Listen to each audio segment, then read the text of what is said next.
le sol se met soudain à trembler, tandis que des nuées de gaz s'élèvent dans le ciel, plongeant la journée en pleine obscurité. Certaines portions du sol commencent à se déformer, se soulever ou même s'effondrer. Autant de signes avant-coureurs d'une éruption imminente. Et ce scénario pourrait bien se répéter avec le mont Spur. Situé à environ 120 km d'Anchorage, l'une des villes les plus dynamiques d'Alaska, le mont Spur représente une menace tangible. Plus de la moitié des habitants de l'État le plus au nord des États-Unis résident à Anchorage. Chaque jour, une immense quantité de fret aérien transite par son aéroport international. Ainsi, lorsqu'un volcan situé si près d'un carrefour aussi crucial manifeste des signes d'agitation, cela attire inévitablement l'attention de tous. À titre informatif, environ 350 millions de personnes dans le monde vivent dans la zone à risque d'un volcan en activité.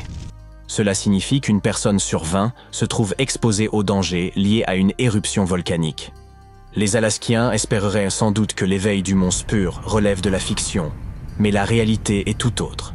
L'Observatoire volcanologique d'Alaska a enregistré plusieurs des signes caractéristiques d'une activité volcanique imminente, à tel point que le niveau d'alerte a été relevé au jaune, indiquant une agitation dépassant les niveaux habituels.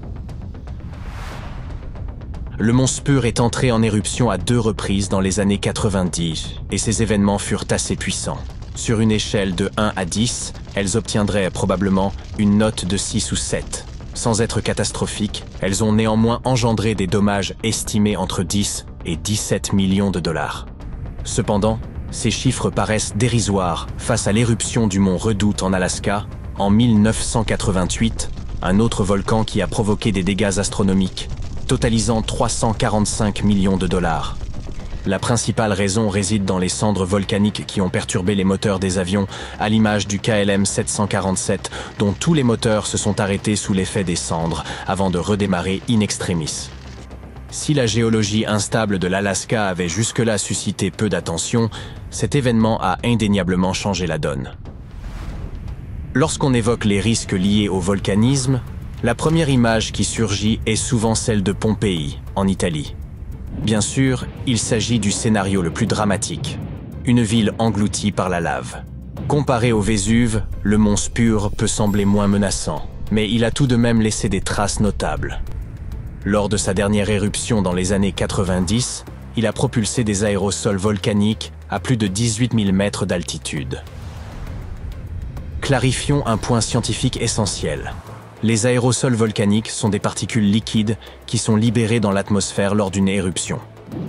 Ils se forment généralement lorsque les gaz volcaniques, comme le dioxyde de soufre, interagissent avec l'eau et d'autres particules présentes dans l'air.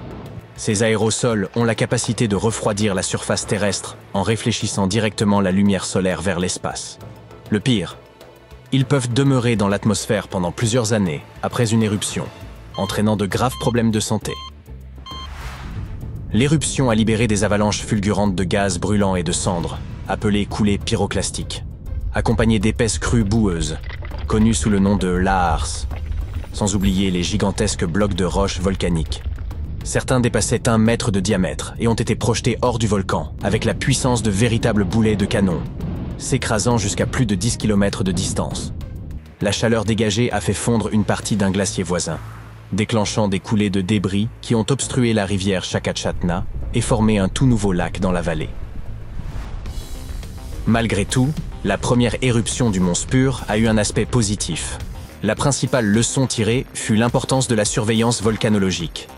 Grâce aux systèmes de contrôle locaux, les pertes économiques ont pu être limitées, ce qui est essentiel pour une ville dont le trafic aérien est aussi dense.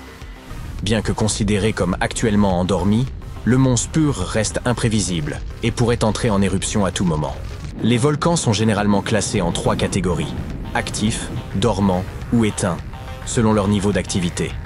Un volcan actif gronde encore et entre en éruption avec une certaine régularité. Un volcan dormant, lui, a montré des signes d'activité récente, mais reste actuellement en sommeil. Quant aux volcans éteints, ils sont silencieux depuis si longtemps qu'on estime qu'ils ne se réveilleront plus jamais. Parmi les volcans actifs les plus redoutables des États-Unis figure le mont St. Helens, responsable de l'éruption la plus violente de l'histoire du pays. Lors de sa dernière explosion, l'intensité du souffle a emporté environ 400 mètres de son sommet, faisant littéralement disparaître le haut de la montagne.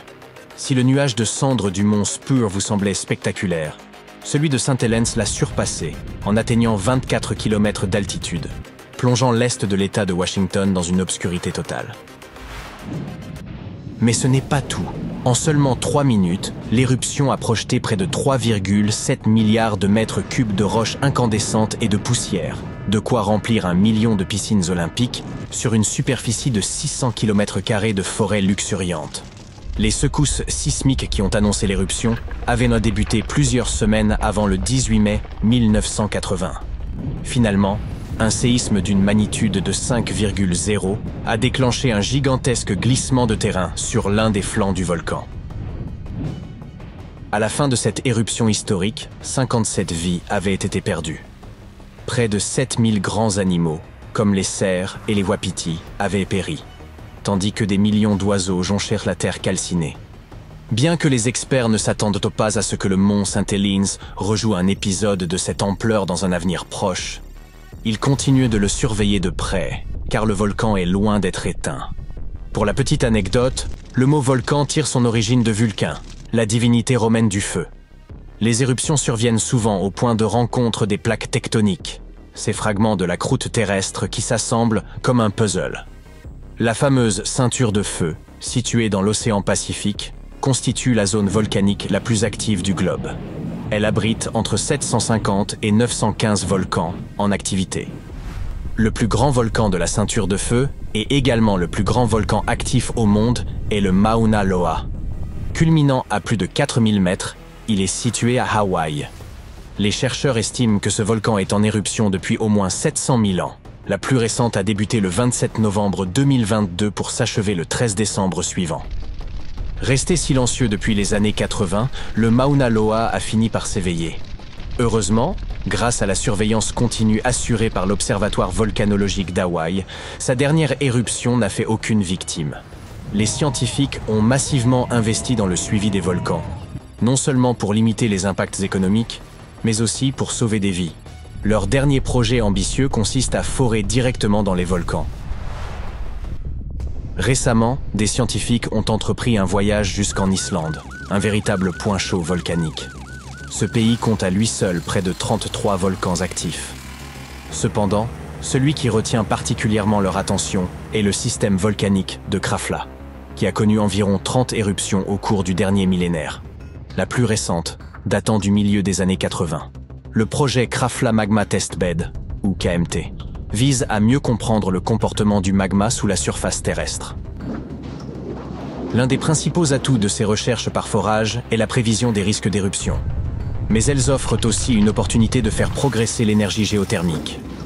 Imaginez un monde où l'électricité serait alimentée par une source d'énergie aussi inépuisable que la puissance des volcans. L'équipe du projet KMT prévoit de débuter le forage en profondeur en 2027, avec pour objectif d'atteindre plus d'1 kilomètre sous terre.